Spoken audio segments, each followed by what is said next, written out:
नमस्कार प्यारे बच्चों, कैसे हैं आप लोग। मैं संजीव कुमार सिंधु सभी बच्चों का एजुकेशन मंत्रा पे स्वागत करता हूं। तो चलिए बच्चे शुरू करते हैं आज अपने इकोनॉमिक्स का टॉपिक को। कल हमने पढ़ा था इकोनॉमिक्स का टॉपिक और आज हम उसको कवर करना चाह रहे हैं और पूरा कंप्लीट कर देंगे आज अपना चैप्टर। ठीक है, थोड़ी सी रिवीजन भी होगी और कुछ एक दो टॉपिक जो कल बच गए थे वो हम कवर करेंगे। ठीक है, तो पहला चैप्टर 3 क्लास के अंदर आज पूरा हो जाएगा। आज पहले चैप्टर की तीसरी क्लास होगी। ठीक है, तो चलिए बच्चे शुरू करते हैं। हमने 13 स्लाइड कर ली थी इसकी, आज करेंगे 14 स्लाइड। ठीक है, सवाल जो है जरा ध्यान से सुनना। क्या सवाल है? सवाल है colonial exploitation of Indian economy, कि अंग्रेजों ने भारतीय अर्थव्यवस्था का कॉलोनियल एक्सप्लॉयटेशन किया, औपनिवेशिक शोषण कैसे किया, बताइए जरा।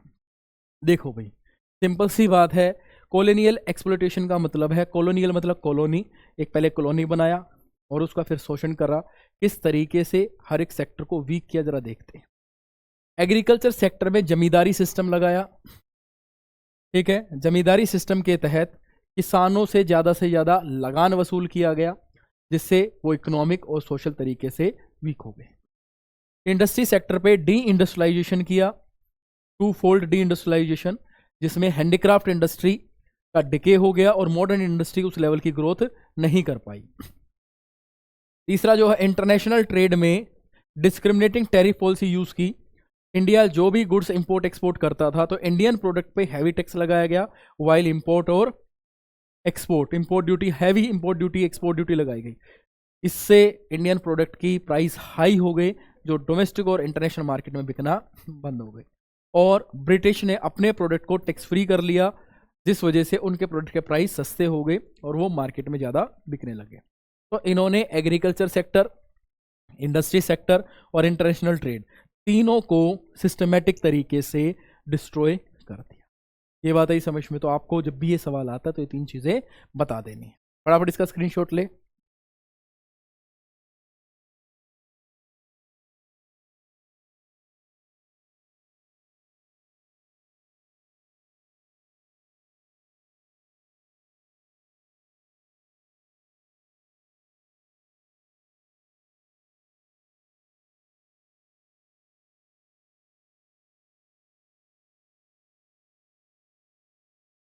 अब चलते हैं थोड़ा सा आगे, उम्मीद है आपने इसका स्क्रीनशॉट ले लिया होगा।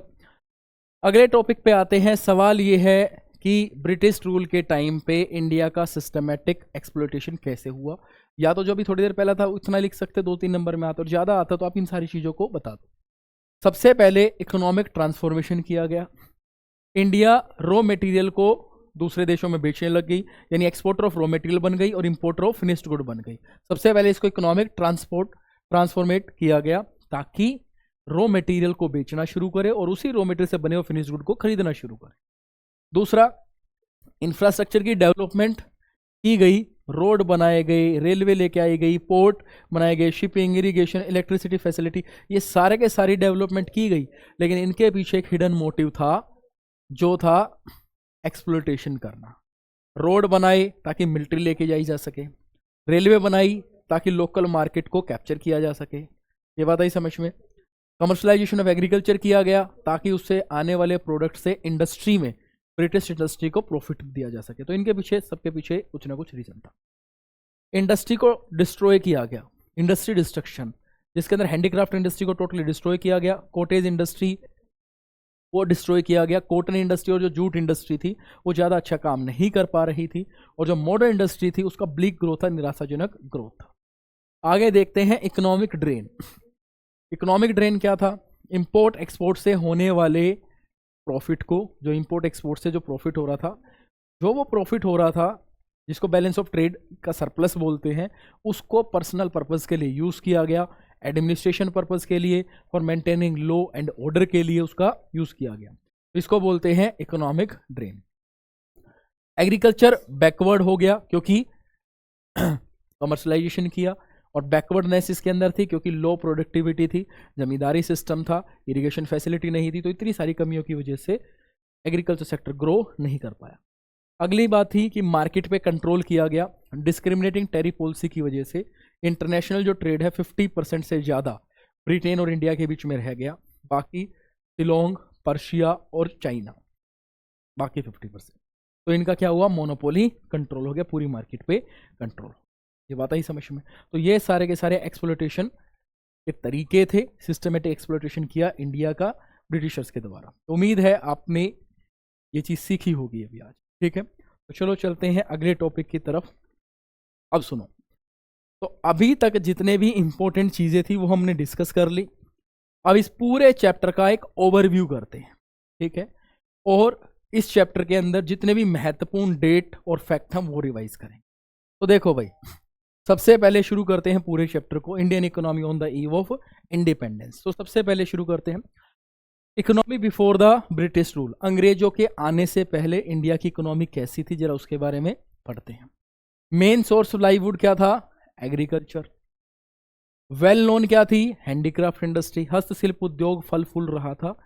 विदेश के अंदर बहुत सारा सामान हम बेच रहे थे और प्रोमिनेंट लेवल पर थे और इंडिया को सोने की चिड़िया के नाम से जानते थे। वर्ल्ड वाइड मार्केट थी किसकी, मुस्लिन की।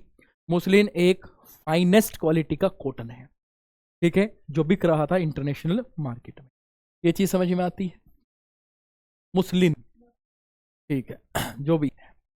आगे देखते हैं basic purpose of British rule. उनका बेसिक पर्पस क्या था, बेसिक पर्पस एक ही था कि इंडिया की इकोनॉमी को एज अ फीडर इकोनॉमी के तरीके से यूज करना। To make Indian economy as a feeder economy, वो इंडिया से सारे के सारे रॉ मटेरियल को ब्रिटेन में ले जाते थे और ब्रिटेन से इसी रॉ मटेरियल को फिनिश गुड बनाकर बेच देते थे। ये इनका मेन मोटिव था, क्योंकि 1818 के अंदर 1813 के अंदर 18 भी नहीं 1813 के अंदर ब्रिटेन के अंदर इंडस्ट्रियलाइजेशन शुरू हो गया था और उसके लिए इन्हें चाहिए था रॉ मटेरियल, और रॉ मटेरियल जो था मिल रहा था कहां से, इंडिया से। इसी वजह से इसको फीडर इकोनॉमी बनाया। उसके बाद बात की गई, क्या देश की नेशनल इनकम की एस्टिमेशन की गई थी ब्रिटिश टाइम पे, आंसर है नहीं। लेकिन फिर भी कुछ इकोनॉमिक्स ने इंडिविजुअल लेवल पर ये ट्राई किया था, जिसके अंदर Dadabhai Naoroji, VKRV Rao, RC Desai, William Digby और फिनले सिरिस, ये 5 इकोनॉमिक्स हैं, जिनमें से 2 अंग्रेज बाकी 3 भारतीय हैं। और इनमें से सबसे पहली बार नेशनल इनकम का एस्टिमेशन किया था दादा भाई नौरोजी ने। सबसे सिग्निफिकेंट तरीका दिया था VKRV राव ने। उम्मीद है चीज समझ में आ गई होगी, ठीक है। आगे बढ़ते हैं, economic development under British rule. British rule के टाइम की बात करते हैं। ब्रिटिश रूल का 2फोल्ड मोटिव था। पहला, promotion and protection of British economy, अपने देश की इकोनॉमी के इंटरेस्ट को प्रोटेक्ट करना और अपने देश के गुड को प्रमोट करना। ये 2 काम के लिए वो इंडिया में आए थे। और भारत से रॉ मटेरियल अपने देश में ले गए और उसी रॉ मटेरियल से फिनिश गुड बनाकर इंडिया में ही बेच दिया और यहां उनको मार्केट मिल गई। तो इंडिया के रॉ मटेरियल ब्रिटेन में जा रहे हैं और वहीं से फिनिश गुड बनकर इंडिया में आ रहे हैं। तो इंडिया में एक तो इनको मार्केट मिल गई और दूसरा यहां से इनको रॉ मटेरियल मिल गए। तो 2फोल्ड इनको फायदा हुआ। कच्चा माल भी यहां से मिल रहा है, वो भी सस्ता, और यहीं आकर तैयार माल बेच रहे हैं उसी कच्चे माल से। अब इंपॉर्टेंट बात यह है कि first half of 20th century, ठीक है, 20th सेंचुरी के फर्स्ट हाफ तक एक एस्टिमेशन लगाया गया कि हमारे देश की, इंडिया की जो GDP की ग्रोथ है वो 2% से कम, और पर पर्सन इनकम, जिसको पर कैपिटा इनकम बोलते हैं, 0.5% से कम, यानी 0.5% से। ठीक है भाई, ये चीज समझ में आई। तो आप इसका एक बार स्क्रीनशॉट ले लो, ये आपके काम का है। आगे बढ़ते हैं इसी के साथ, चलो। अब टॉपिक है हमारे पास, reason behind stagnant and backwardness in agriculture sector under the British rule. British time पर एग्रीकल्चर सेक्टर के अंदर जो कंडीशन थी वो थी बैकवर्डनेस और स्टेग्नेशन। पिछड़ी हुई हमारी जो कृषि थी वो पिछड़ी हुई थी और स्टेगनेंट रुकी हुई थी। उसके पीछे क्या कारण थे, ग्रोथ क्यों नहीं कर पा रही थी? पहला कारण लैंड सेटलमेंट सिस्टम, जिसको लैंड रेवेन्यू सिस्टम भी बोलते हैं या जमींदारी सिस्टम भी बोलते हैं। दूसरा, commercialisation of agriculture, force commercialisation of agriculture. Force commercialisation of agriculture किया गया ताकि ये लोग कैश क्रॉप उगाएं, ना कि सब्सटेंशियल क्रॉपिंग करें। फर्टिलाइजर के नाम का यूज बहुत कम किया जाता था, गोबर की खाद, हरी खाद का प्रयोग किया जाता था। ठीक है, अब पेस्टिसाइड्स, इंसेक्टिसाइड्स, केमिकल फर्टिलाइजर आ गए हैं, लेकिन पहले सारी चीजें अवेलेबल नहीं होती थी। लो लेवल ऑफ टेक्नोलॉजी थी, जिस वजह से लो प्रोडक्टिविटी होती थी। इरिगेशन फैसिलिटी, सिंचाई के साधन ना के बराबर थे। इन्वेस्टमेंट बहुत कम होती थी, तो कम लेवल पर बिजनेस चलता था। Small and fragmented land holding, छोटे छोटे टुकड़ों पर खेती की जाती थी, इसलिए आउटपुट प्रोडक्शन कम होता था। और साथ में पुरानी टेक्नोलॉजी, पुराने बीज के यूज करने की वजह से प्रोडक्टिविटी भी कम होती थी। और एक लास्ट चीज थी नेगेटिव इंपैक्ट ऑफ पार्टीशन, और पार्टीशन का एक नेगेटिव इंपैक्ट पड़ा, जिस वजह से एक फर्टाइल लैंड का बड़ा हिस्सा पाकिस्तान के पास। और दूसरा, जो जूट इंडस्ट्री को लॉस हुआ वो ईस्ट पाकिस्तान, जो कि आज का बांग्लादेश है, उससे हुआ, क्योंकि जूट का जो रॉ मटेरियल था वो सारा का सारा बांग्लादेश के पास चला। तो ये था सारा का सारा हमारे पास एग्रीकल्चर सेक्टर से रिलेटेड। अब बात करते हैं इंडस्ट्रियल सेक्टर की, ठीक है। Feature of industrial sector under the British rule. सबसे पहले सिस्टमैटिक डी इंडस्ट्रियलाइजेशन किया गया। सिस्टमैटिक डी इंडस्ट्रियलाइजेशन किया गया किसका? इंडस्ट्री सेक्टर का, जिसके अंदर सबसे पहले हैंडीक्राफ्ट इंडस्ट्री को खत्म किया गया, हस्तशिल्प उद्योगों का पतन किया गया 5 कारणों से। कौन कौन से थे वो 5 कारण? सबसे पहले डिस्क्रिमिनेटिंग टैरिफ पॉलिसी का यूज किया गया। दूसरा, डिसअपीयरेंस ऑफ प्रिंसली कोर्ट, राजा महाराजाओं का लोप कर दिया गया। मशीन मेड प्रोडक्ट के साथ कंपटीशन हो गया। उसके बाद न्यू पैटर्न ऑफ डिमांड शुरू हो गया। और लास्ट में इंट्रोडक्शन ऑफ रेलवे। इन 5 कारणों की वजह से इंडियन प्रोडक्ट की मार्केट कम होगी और ब्रिटेन प्रोडक्ट की मार्केट बढ़ गई।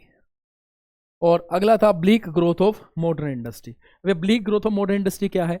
जो मॉडर्न इंडस्ट्री थी, मॉडर्न में क्या क्या चीजें आती हैं?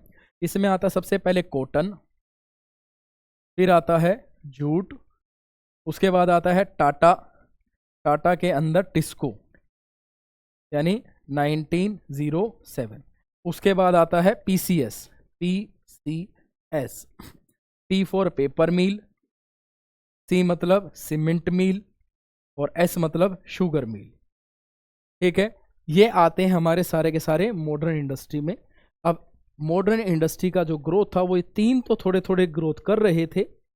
इसको एक प्रोमिनेंट जगह रखता है Tata iron and steel company limited, जो कि 1907 में लगाई गई थी। इसके अलावा बाकी किसी का कोई खास ग्रोथ नहीं था, ठीक है। इसके बाद कॉटन और जूट मिल की बात करें तो कॉटन जो है उस पर डोमिनेट करते थे इंडियन, और जूट पे डोमिनेट करते थे फॉरेनर्स। कॉटन जो है वो वेस्टर्न पार्ट इंडिया में होता था, यानी गुजरात और महाराष्ट्र के पास, और जो जूट है वो ईस्टर्न पार्ट में होता था, यानी बंगाल के पास। और बंगाल का जब विभाजन हो गया तो एक हिस्सा बना आज के टाइम पे जो ईस्ट पाकिस्तान के पास है। पुराने टाइम पे जो ईस्ट पाकिस्तान के पास था, आज वो बांग्लादेश के पास जो एरिया है वो बंगाल का एरिया हुआ करता। ये बात आई समझ में, ठीक है। तो ये था सिस्टमैटिक डी इंडस्ट्रियलाइजेशन।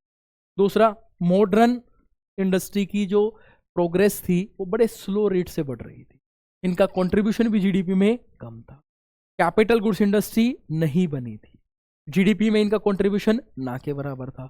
और पब्लिक सेक्टर का जो रोल था लिमिटेड था, वो सिर्फ और सिर्फ एडमिनिस्ट्रेशन में, रेलवे में, पोर्ट्स में सिर्फ यहीं पर ध्यान दे रहे थे, बाकी किसी चीज़ पर उन्होंने ध्यान नहीं दिया। किसी इंडस्ट्री को ग्रो करने के लिए उन्होंने कोई भी हेल्प नहीं करी। तो ये जो कुछ रीज़न थे, जो फीचर थी हमारी इंडस्ट्रियल सेक्टर की। तो तीसरा सेक्टर भी हमारा कवर हो गया। अब चलते हैं थोड़ा सा आगे। अब फॉरेन ट्रेड की बात करें। फॉरेन ट्रेड क्या हुआ? सबसे पहले जो फॉरेन ट्रेड है, फॉरेन ट्रेड का मतलब दूसरे देशों के साथ व्यापार करना, इंपोर्ट करना, एक्सपोर्ट करना। इंटरनेशनल सेल, इंटरनेशनल परचेज को इंपोर्ट एक्सपोर्ट के नाम से हम जानते हैं, आयात निर्यात के नाम से जानते हैं। तो इंडिया क्या हो गया? एक्सपोर्टर बन गया। किसका? प्राइमरी गुड्स का, खासकर रॉ मटेरियल का। और इंपोर्टर बन गया किसका? फिनिश्ड कंज्यूमर गुड्स का। तो इंडिया से ब्रिटेन के अंदर रॉ मटेरियल जा रहे हैं और इस रॉ मटेरियल से फिनिश्ड गुड बनकर इंडिया में आ रहे हैं। ये बात आई समझ में? हुआ क्या? 50% से ज्यादा ट्रेड ब्रिटेन के साथ हो गया, जिसके वजह से ब्रिटेन की मोनोपोली कंट्रोल होगी ओवर द फॉरेन ट्रेड। और बाकी 50% जो था चाइना, श्रीलंका और ईरान, इनके साथ होता था, ठीक है। उस टाइम श्रीलंका को शिलोंग बोलते थे और ईरान को पर्शिया बोला जाता था। ये बात आगे भी समझ में, ठीक है। तो ये स्टेटस था फॉरेन ट्रेड का। आगे बढ़ते हैं भाई। अगला जो है demographic profile under the British rule. Demographic profile मतलब जननांकीय रूपरेखा। जननांकीय रूपरेखा, पॉपुलेशन से रिलेटेड चीजों की बात की जा रही है भाई। हाई डेथ रेट थी और हाई बर्थ रेट थी। डेथ रेट 40 पर 1000, बर्थ रेट 48 पर 1000। बर्थ ज्यादा हो रहे हैं और डेथ कम हो रही है, इसलिए पॉपुलेशन बढ़ रही है। ये बात आई समझ में।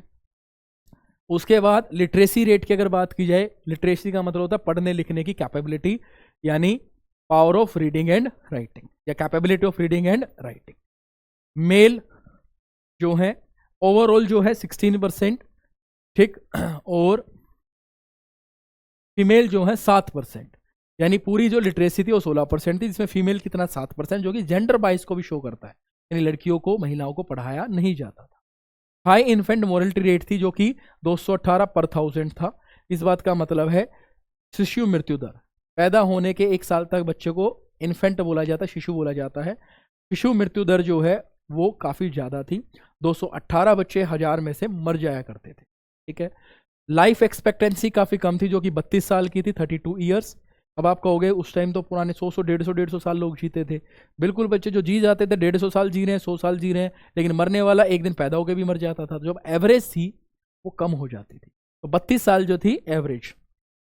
पुअर हेल्थ फैसिलिटी थी, जिस वजह से सैनिटेशन फैसिलिटी नहीं थी, इस वजह से बीमारियों से लोग बहुत ज़्यादा मर जाते थे।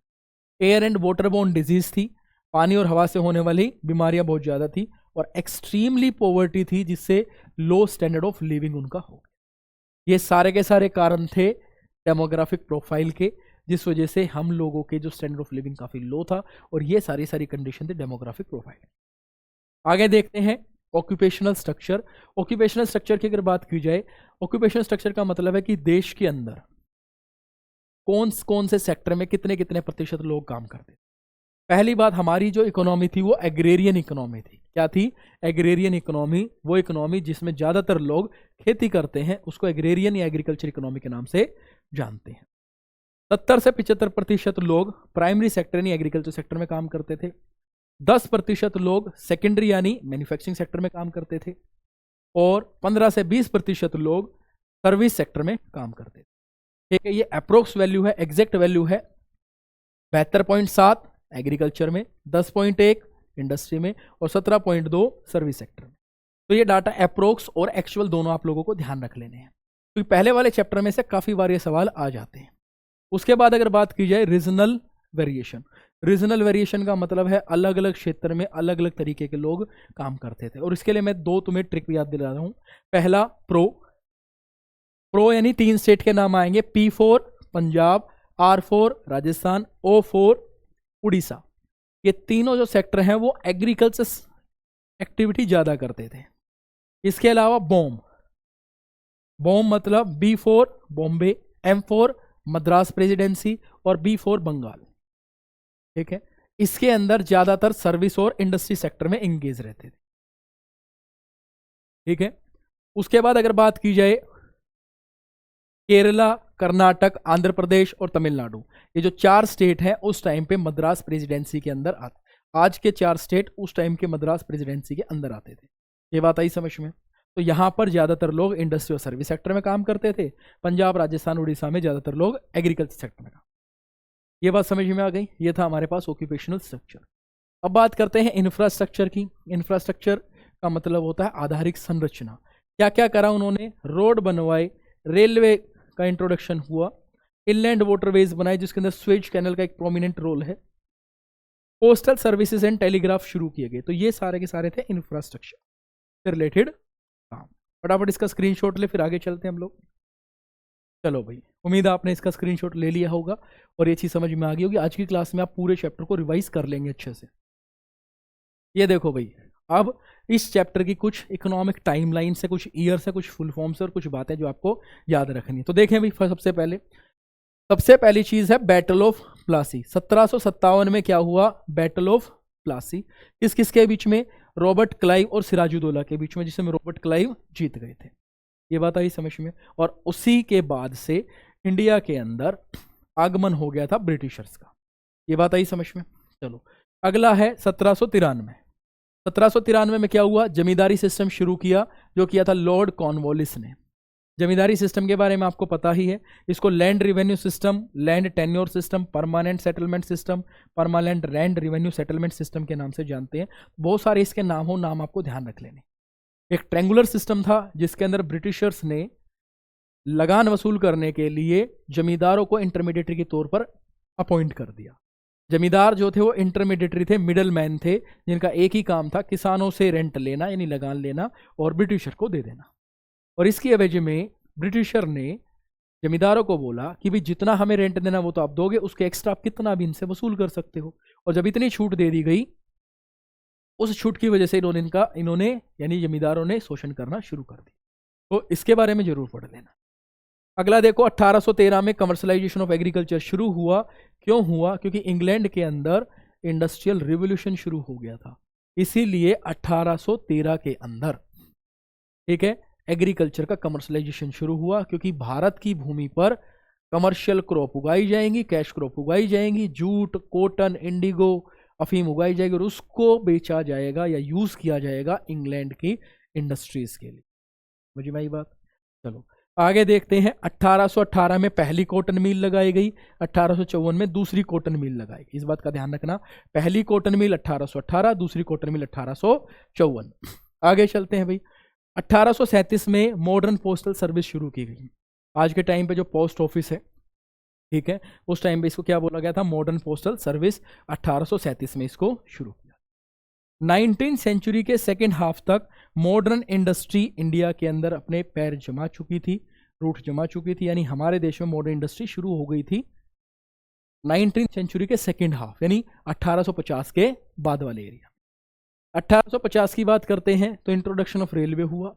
1853 में पहली ट्रेन चली मुंबई से थाने, वो भी 34 किलोमीटर तक। अब आप कहोगे 34 किलोमीटर ही क्यों चली और मुंबई से थाने ही क्यों चली? उसके बाद भाई धरती खत्म हो गई थी, सिंपल सी बात है, ठीक है। धरती खत्म होने का मतलब क्या है? अब समतल भूमि नहीं थी, बीच में आ गई थी एक छोटी सी नदी, अब नदी के ऊपर बनाना था पुल। तो 1854 में पहला पुल बना, ठीक है, थाने एक्सटेंशन तक एक पुल बनाया गया और उसके बाद फिर आगे गाड़ी चलाई गई। ध्यान रखो, 1850 में इंट्रोडक्शन ऑफ रेलवे, 53 में पहली पैसेंजर ट्रेन चलाई गई मुंबई से थाने 34 किलोमीटर, और 1854 में पहला इंडियन रेलवे ब्रिज बना थाने एक्सटेंशन तक। ये बात आ गई समझ में? अब आगे चलो। 1851 के अंदर पहला इलेक्ट्रिक टेलीग्राफ बनाया गया कम्युनिकेशन पर्पस के लिए, और 1854 में पहली जूट मिल लगाई गई। पहली क्या मलाई गई? Jute mill. 1818 में पहली कॉटन मिल, 1854 में दूसरी कॉटन मिल और 1855 में पहली जूट मिल। इस चीज को ध्यान रखना। ये बात आ गई समझ में? चलो, उम्मीद है इससे समझ में आ रही होगी आपके। आगे बढ़ते हैं नेक्स्ट। अब है 1869। ये क्या है? स्वेज कैनल, ठीक है। क्या था? स्वेज कैनल, ठीक है। स्वेज नहर को शुरू किया गया 1869 में, जिसका काम शुरू हो गया था 1859 में, ठीक है। इजिप्ट गवर्नमेंट से परमिशन लेकर इस काम को शुरू किया गया और 10 साल लगे इसको बनाने में। ये एक आर्टिफिशियल वाटर बॉडी थी। पहले ब्रिटेन से पूरा अफ्रीका कवर करके इंडिया में आया जाता था, जिसमें 12,300 नॉटिकल माइल का सफर तय करना पड़ता था। अब अंदर ही अंदर, देशों के अंदर ही अंदर से इनर वाटर बॉडी से ये आए, जहां से इनको 7200 नॉटिकल माइल का ही ट्रेवल करना पड़ा। तो लगभग 5100 नॉटिकल माइल की बचत हुई, फ्यूल बचा, टाइम बचा, एनर्जी बची और सीधा इंडिया में पहुंच गए। ज्यादा चक्कर लगेगी तो एक्सप्लोटेशन भी ज्यादा होना शुरू हो गया, ठीक है भाई। आगे देखते हैं। अब बात करते हैं सेंसस। सेंसस का मतलब होता है जनगणना, देश की जनसंख्या की गणना करना, गिनती करना, उसे बोलते हैं सेंसस। सबसे पहले इंडिया में सेंसस हुआ 1872 में, जो करवाया था लॉर्ड मियो ने, लेकिन वो अनसक्सेसफुल रहा, वो कामयाब नहीं हुआ। फिर उसके कुछ टाइम के बाद 1881 के अंदर पहला सेंसस कराया गया, जो कि करवाया था लॉर्ड रिपिन ने, ठीक है, जो कि सक्सेसफुल रहा। तो आपकी बुक में कई बार क्वेश्चन आता है कि first official census in India, जो कि 1881 का नाम आता है, और करवाया किसने था? लॉर्ड रिपिन ने। और उस सेंसस के बाद हर 10 साल बाद सेंसस होना शुरू हो गया, जनगणना शुरू हो गई। तो 81 के बाद 91 में, फिर 1901 में, 1911, 1921, फिर 31, 41, 51, 61, 71, 81, 91, फिर 2001, 2011, उसके बाद 2021 होना था, लेकिन 2021 में कोरोना की वजह से जनगणना नहीं हुई, ठीक है। अब 2031 में होगा, हो सकता है उससे पहले शुरू कर दिया तो ये पूरा शेड्यूल बिगड़ जाएगा, ठीक है। अब देखो भाई आज़ादी के बाद पहला सेंसस कब हुआ? 1951 में, क्योंकि आज़ादी हमें मिली थी 1947 को, तो 10 साल का क्या टाइम हुआ? 1951। तो 51 में पहला आज़ादी के बाद सेंसस किया गया। 1887 में ओसिस कैनल शुरू की गई, जो कि एक बेकार प्रोजेक्ट साबित हुआ, हैवी लॉस हुआ, क्योंकि उस टाइम तक रेलवे का इंट्रोडक्शन हो गया था और रेलवे से जो प्रॉफिट हो रहा था वो इस कैनल से बिल्कुल भी नहीं, तो इस पूरे प्रोजेक्ट को छोड़ दिया गया। 1907 के अंदर एक कंपनी की स्टेब्लिशमेंट की गई जिसका नाम था टिस्को, जिसकी फुल फॉर्म थी Tata iron and steel company limited, जिसकी इनकॉर्पोरेशन हुई 1907 में। ठीक है भाई, अब बात है 1921 की, ये है तो सेंसस से रिलेटेड। 1921 को ईयर ऑफ ग्रेट डिवाइड बोलते हैं। इससे पहले हमेशा कभी जनसंख्या बढ़ती थी, कभी जनसंख्या घटती थी, लेकिन इसके बाद हमेशा जनसंख्या बढ़नी शुरू हो। पहले 1921 से जो पहले का टाइम पीरियड उसको first stage of demographic transition बोलते हैं, और 1921 के बाद के टाइम को second stage of demographic transition बोलते हैं। फर्स्ट स्टेज के अंदर डेथ रेट भी हाई होती है और बर्थ रेट भी हाई होती है। सेकंड स्टेज के अंदर बर्थ रेट तो हाई होती है लेकिन डेथ रेट लो होती है। और एक थर्ड स्टेज भी होती है जिसके अंदर डेथ रेट और बर्थ रेट दोनों ही क्या होती है? लो। और इंडिया अभी तक वहां नहीं पहुंचा है, चाइना थर्ड स्टेज में भी जा चुका है। चलो भाई, उम्मीद है ये वाला टॉपिक भी आपने कर लिया होगा। लास्ट देखते हैं बच्चे, 1932 में टाटा एयरलाइंस, टाटा के हवाई जहाज शुरू हुए। 1943 के अंदर बंगाल के अंदर फेमाइन पड़ गया। फेमाइन मतलब अकाल पड़ना, और मैंने बताया था अकाल पड़ने के पीछे रीजन क्या होते हैं। अंग्रेजों ने 1813 के अंदर जब उनके देश में इंग्लैंड में इंडस्ट्रियल रिवोल्यूशन शुरू हुए तो उन्हें रॉ मटेरियल की जरूरत थी। उन्होंने इंडिया को टारगेट करा, यहां से कैश क्रॉप उगाई गई, ठीक है, जिसके अंदर कॉटन, जूट, इंडिगो, अफीम जैसी खेती कराई गई। उसको उठाकर अपने देश में एज ए रॉ मटेरियल ले गए, उसका प्रयोग करके फिनिश्ड गुड बनाए और इंडिया में ही बेचा। ठीक है, तो इसी वजह से जब ज्यादातर लोग किसान क्या कर रहे हैं, कैश क्रॉप ज्यादा उगा रहे हैं और फूड क्रॉप कम उगाएंगे, तो फूड क्रॉप कम हो जाएंगे और शहरों में जाएंगे वहां से खरीदेंगे, वहां भी कम हो जाएंगे, तो फिर क्या होगा? भुखमरी फैल जाएगी और अकाल पड़ जाएगा, खाने के लिए कुछ भी सामान नहीं बचेगा। और यही रीजन था कि बंगाल के अंदर फेमाइन। 1945 के अंदर एक कंपनी इनकॉर्पोरेट हुई जिसका नाम था Telco, Tata engineering and locomotive company. ठीक है, उसके बाद लास्ट 2 ईयर तुम्हें पता ही है, 14 अगस्त 1947 पाकिस्तान की आज़ादी और 15 अगस्त 1947 भारत की आज़ादी। ये बात आई समझ में? तो उम्मीद है ये सारी की सारी टाइमलाइन आपको याद हो गई होगी। तो ये था आज का हमारा टॉपिक, पूरा का पूरा रिवीजन, पहला चैप्टर कवर। और इस पूरे के पूरे चैप्टर के अंदर से आपको जरूर एक सवाल देखने को जरूर मिलेगा, या तो 4 नंबर का या फिर 6 नंबर का। उम्मीद है आपको ये चीज़ समझ में आई होगी। तो मिलते हैं अगली क्लास के अंदर, आज के लिए इतना ही रखते हैं, धन्यवाद।